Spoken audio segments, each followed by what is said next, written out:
Hola, mi nombre es Ariana Quesada. Yo soy estudiante de Filología Española y este proyecto forma parte del trabajo comunal universitario número 620 y titulado Apoyo Escolar y Desarrollo Comunal de la Universidad de Costa Rica.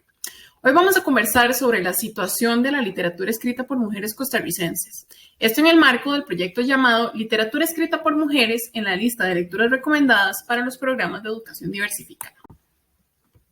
Bueno, para comenzar el abordaje tenemos que hablar sobre este concepto tan problemático que ya hemos abordado en un video anterior y se trata del canon literario. Recordemos su conceptualización.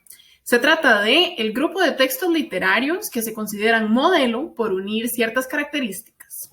Es a partir de este grupo de textos que se seleccionan algunos para formar parte de los programas oficiales de enseñanza.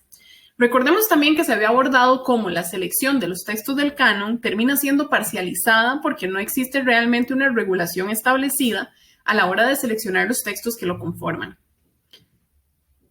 Ok, bueno, como ya hemos ido viendo a lo largo de los videos que los estudios literarios no han sido la excepción, nos precede una cultura sexista y que esto consecuentemente se ha reflejado en la selección del canon literario. La escasa presencia de mujeres en este se explica así por determinadas condiciones sociohistóricas relacionadas con la posición de la mujer en el proceso de creación literaria. Y bueno, a partir de acá me voy a basar en el artículo académico de Andrea Mora, titulado La lucha por visibilizarnos y por visibilizar la mujer en la literatura costarricense. Ahora resulta, la autora considera que es necesario primero irse a los datos generales para luego trasladarnos a la realidad costarricense. Por eso recuerda algunos datos generales que es importante también saber para dimensionar cómo está la situación. El Premio Nobel de Literatura ha galardonado un total de 100 escritores masculinos, mientras que las escritoras femeninas que han sido reconocidas con el mismo premio han sido 14.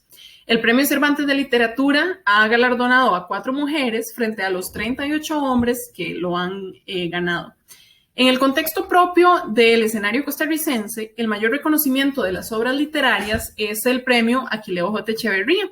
Según los datos extraídos por la investigadora en el artículo, este premio se ha otorgado a un total de 36 hombres frente a 14 mujeres ganadoras en el área de novela.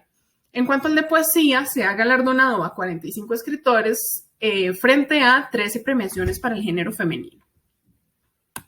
Ante estos datos, la investigadora plantea este cuestionamiento. ¿Es que escriben menos las mujeres?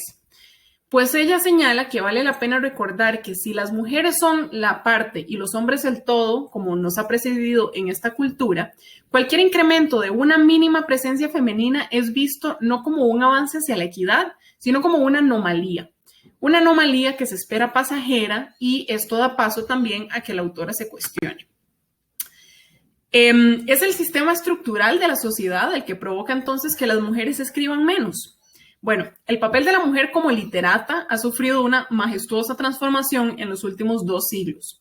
A lo largo de los siglos XX y XXI se ha presenciado una amplia serie de transformaciones de índole social, económica, ideológica que permitieron la entrada de las mujeres en este espacio.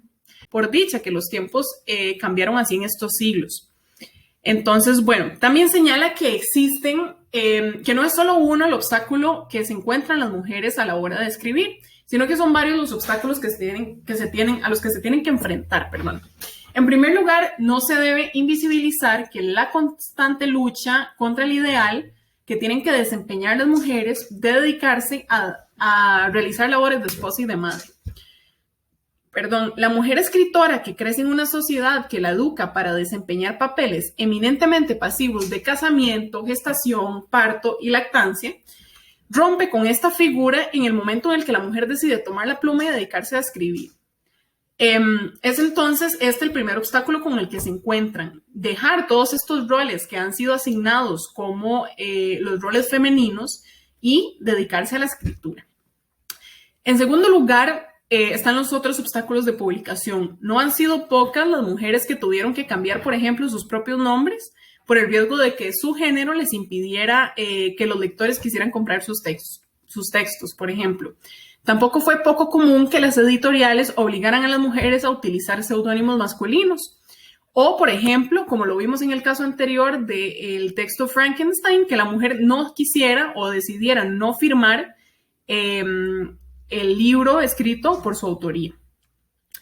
Ahora, también está el rol de las editoriales, que pueden influir muchísimo en las decisiones sobre la publicación o no de determinadas obras, que a fin de cuentas pueden terminar sirviendo como entes censores o que censuran más bien la publicación de los textos. Y bueno, en este apartado, la investigadora Mora nos señala que no es hasta el siglo XX que la mujer comienza a tener un papel en la vida literaria de nuestro país. En el contexto nacional, recordemos, estaba marcado este espacio temporal por acontecimientos como el afianzamiento del enclave bananero de la United Fruit Company, la dictadura de los Tinoco y la creación del Partido Comunista. Esto evidenció muchísimos de los conflictos que estaban pasando en el territorio nacional, que habían sido invisibilizados o puestos de lado por muchísimo tiempo. El reflejo de estos cambios sociales en la literatura se evidenció, se dio más que todo con la evidencia de los grupos sociales marginados que experimentaron cierto protagonismo en la literatura. Y esta empezó a tratar sobre el dolor y el desamparo de muchas poblaciones que habían sido marginadas, en este caso de las mujeres, de los niños y de los pobres. Realidades como las que las figuras como Yolanda Oreamuno y Carmen Lira empezaron a poner el foco de su atención.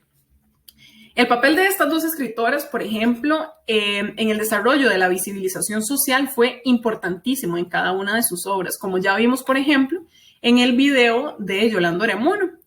El discurso de ruptura y de transición fue el que marcó la literatura costarricense en la convulsa década de los 40, y así comenzó a prevalecer una posición crítica que representó la visibilización de la violencia hacia la mujer. A partir de ahí se han escrito innumerable cantidad de textos, se han publicado y se han leído, sobrepasando todos los obstáculos que ya hemos visto que tienen las mujeres a la hora de publicar. Textos como los que hemos repasado en esta serie de videos en Costa Rica, textos de escritoras costarricenses. Impúdicas, de Arabella Salaverry, La ruta de su evasión, de Yolanda Oreamuno, Los ensayos de Rima de Balbona, Palabras indelebles, de Poetas negras, Limón Blues, de Ana Cristina Rossi. Esto sin mencionar que justamente estos textos han tenido que pasar por otro obstáculo, que es este filtro en el que se llega al canon literario mediante la asignación de los textos en los programas de educación. Ahora, existen muchísimos textos escritos por mujeres en Costa Rica. En la actualidad, la producción literaria es vasta y de muy buena calidad. Pero sí vale la pena recordar que estos textos tienen su importancia ahí.